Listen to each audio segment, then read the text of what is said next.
Hello, this is Renee from Renee Talks. Today we're starting a new series, Survivors of Abuse and Assault Speak Out. And I have Miss Deanne Cunningham with me. And I want to thank her for agreeing to share her story with us today. How are you doing, Deanne? I'm fine. Just a little tired, but I'm fine. Okay. Well, I'm just going to let you go ahead and start and tell your story in your own way. Okay. Well, as she said, I'm Deanne, and I'm a survivor. I was 22. I was trying to think of my age. I was 22. I took a trip to Florida with some friends, and we were out hanging out. And I'm not for certain, but I think the bartender drugged me at the bar. So when I woke up, I was getting slapped by one of my cousin's friends, and she was like, get up," and I didn't have on anything. So from there, we went to the hospital. Then I went to they sent me to a rape clinic where I had to get tested and everything, and I had to take over 22 pills. Then I went to the police department, and the police department did not help me. So from them not believing me and having to experience this at a young age, because in your 20s, that's when you're trying to really navigate through life. And experiencing that through a young age, it really like took me down through that. The officer basically told me that I wanted it, and I was just saying that it happened to me because I had a boyfriend back home. And he wasn't going to take a report because he didn't believe me, basically. So after that trip to Miami, I took a downhill spiral. I started drinking a lot. I was hiding it from my parents. I just went left. So one day I was out. This like a year and a half later. I was out with some friends, and of course I was drinking a lot. And when you're drinking, you don't really be in your right mind. You don't do what you're supposed to do. Just put it like that. So we invited this guy to come eat with us. Of course, I didn't know him, but we was all eating at Waffle House, and his friends were supposed to come too, so they could pick him up and everything. But his friends never showed up. So my friend was like, "What you gonna do with him?" Like, I can't leave him here. Me being a nice person that I am, I was like, I can't leave him here, so I let him sit at my apartment until his friends come get him. So we went to my apartment, and my friend, she left, and he jumped me and he raped me. But he was ended up like, and we didn't go to trial, but I guess he pleaded guilty, and he was sentenced to jail for like 2 months, and that's it. He probably got probation or whatever, but I don't really know. I didn't keep up with the story. I was just happy that he went to jail. Um, and after that, I just went downhill more and more and more. And I got to the point where I wanted to commit suicide. I had a gun to my head, and I was going to pull the trigger, but something was like, don't do it. You have other reasons to live. And that's when I just dropped the gun. I just started crying. And that's where my life took a turn. And I started trying to help other people. I started doing little talks and just started writing and just everything to try to help somebody else, because for some reason I'm still here. I could have been dead in Miami because somebody could have drugged me off and killed me or whatever, because I mean I was found with no clothes on. So somebody could have just, it's a lot of sexual assault stuff going on, like where they sexual trafficking people. I could have been one of those people. And my parents wouldn't have been able to see me anymore and all that and everything. But for some reason, I'm still here. So after that last incident, I was like, I gotta do better. I gotta make better decisions. And I gotta help people who are going through things. So I just started putting my story out there, and people started reaching out to me, and people still reach out to me from when I posted my story like 3 or 4 years ago. So that's my story. Well, thank you for sharing.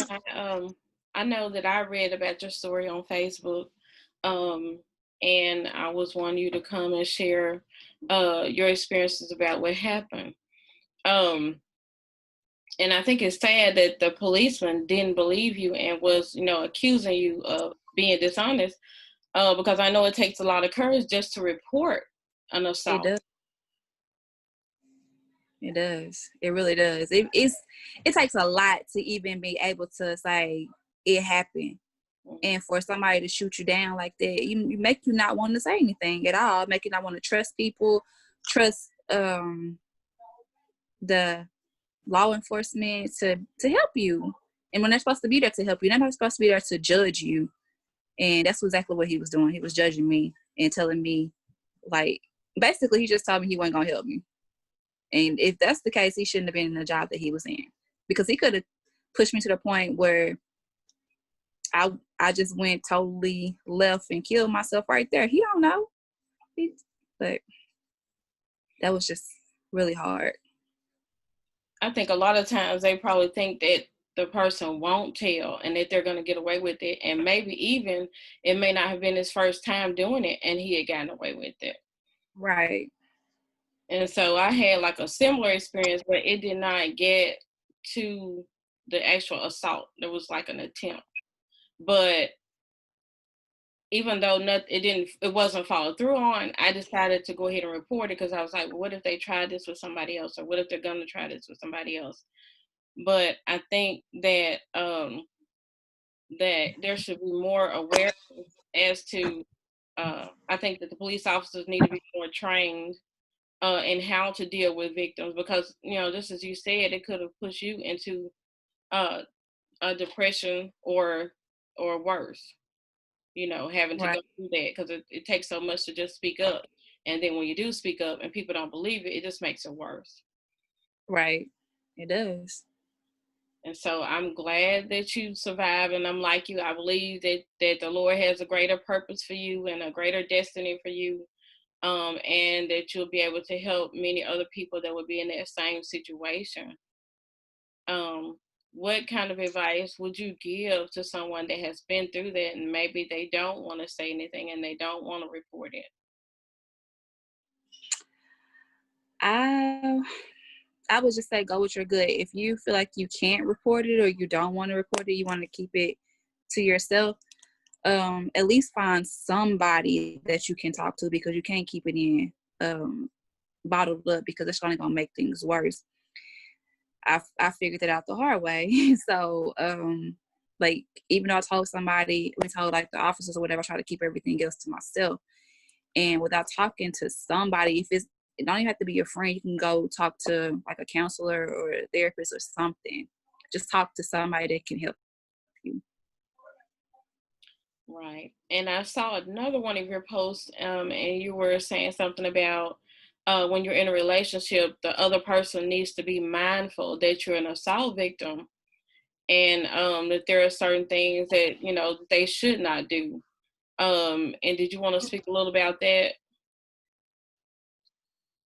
Well, be mindful of people who have been through some kind of trauma, because you don't know what can trigger them and take them back to that moment.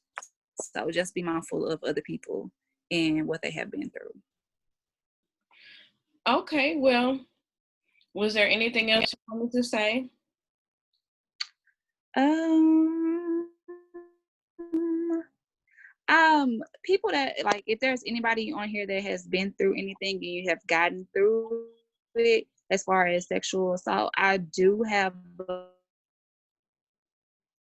um letters or like encouraging words to people that have been through things, like that are in I can't think of the name, shelters and stuff. So if you wanted to do that, I can send you some of the shelters names and stuff. But I would get with Renee and send her my email address, so you guys can just email me directly. Okay. And whatever you want to put in the comments under the video when it's posted, I'll pin it so whoever watches, they can see the information you want to put out and your contact information. Okay, that'll work. So I just want to thank you for sharing your story with us today. And I want to encourage anyone that's out there that's been through something like this to speak up, speak out, to get some help. Because if they've done it to you, there's a good chance that they'll probably try it again with someone else. And you don't want them to get away with it. Thank you so much, Dan, once again. Okay, everybody, this has been another episode of Renee Talks. I want to thank you for watching and ask you to like, share, and subscribe and turn on your notifications. Thank you. Bye-bye. Bye-bye.